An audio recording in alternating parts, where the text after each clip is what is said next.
Hi, I'm Rosie. I work for Community Care at Sindel, and I oversee the Coach Community Mentoring Program and also the Prayers and Squares team. Over the past 12 months, there's been a fair bit happening at Coach. We've screened and trained a number of new mentors, and in fact, a couple of those seem to have been enjoying it so much that they've taken on 2 participants each. And we've even had a couple of our mentors who've decided that they see the benefits of Coach and have become participants themselves. I thought I'd talk to you a little bit about one man who was in the program a few years ago.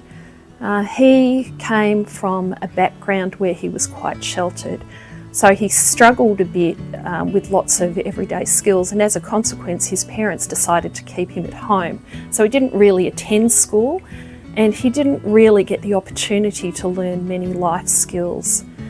Then, within a fairly short space of time, both of his parents died, and that meant that he was left without much confidence and much idea of how to go about things like how to look after himself, how to pay bills, and just be part of the real world. And he really needed support, so he became involved with an agency who set him up in a home of his own. But after a while he was referred to us for support. So I went out to meet with him, and that went okay, although he was pretty nervous. But his hackles really rose when I explained to him that I'd be introducing him to a mentor, and that mentor would be a man. And he said, absolutely no way, I'm not going to have a man as a mentor. He said he'd got along really well with his mum, but he really didn't like his dad. Eventually, after probably a couple of months of meeting with him, he built up some trust in me and did agree to meet with a male mentor. And I explained to him that I'd make sure that this person was really kind and caring. The long and the short of it is that eventually they did get together, and the mentor was able to help him in so many ways to really empower him in life. This participant ended up going to the library and having tutoring in reading and writing. He learnt how to pay bills and lots of basic life skills, but probably most of all, he learnt to trust men, and that some men really are okay.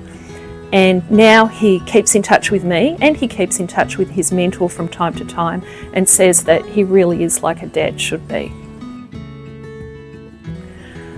So I thought now I might tell you about the Prayers and Squares ministry, and I've been asked what's been happening there. Well, if you go to church, you've probably noticed every 2 or 3 weeks that there are 1 or 2 prayer quilts in the foyer for you to pray over and tie knots in. But actually, a lot more happens than just that.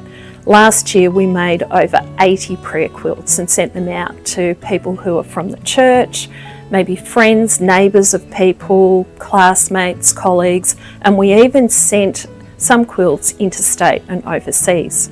And recently I had an email from somebody who is interstate, and she told me that she'd had a really long, hard, emotional day with her sister going to see specialists after just 2 weeks before she'd had an 18-inch cut of surgery to deal with her cancer, and she'd just been hearing that day about the 18 months of treatment that was ahead.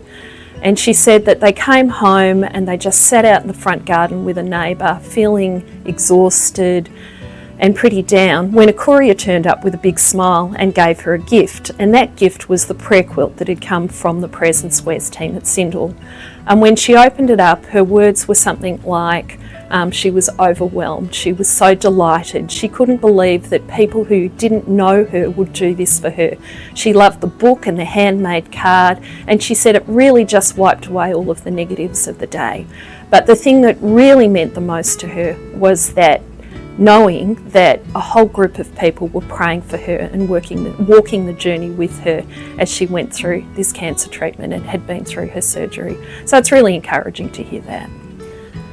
So we want to say thank you for your care and support. Thank you particularly for your financial support, because without it we wouldn't be able to reach out to so many people in this way. It goes a long way, and many people know that they're loved and supported because of you. Thanks very much.